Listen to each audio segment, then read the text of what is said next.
अस्सलामुअलैकुम। वालेकुम अस्सलाम आयजा। माफ करना मैं तुम्हारी कॉल नहीं ले सकी, हमीद के साथ अस्पताल आई थी।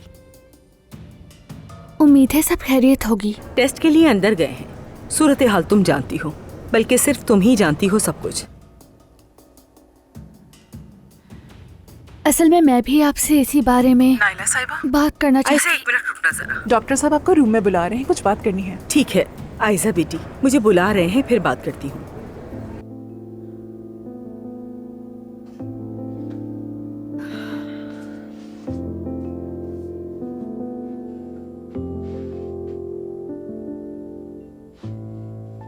यास्मीन, क्या तुम अंदर आ सकती हो?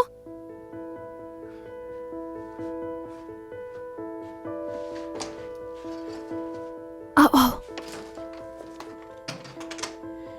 यास्मीन, मुझे फौरन घर से निकलना है। क्या हुआ है?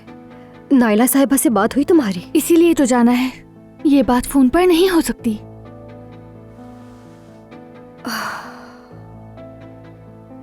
लेकिन मैं बीमार हूँ, अम्मी मुझे घर से जाने नहीं देंगी। ये तो है। यास्मीन, किसी भी तरीके से अम्मी को बाहर ले जाओ। आयजा, मैंने उन्हें अंदर इतनी मुश्किल से रोका है, अब बाहर कैसे लेकर जाऊंगी? मैं अच्छी तरह जानती हूँ, तुम कोई हल निकाल लोगी।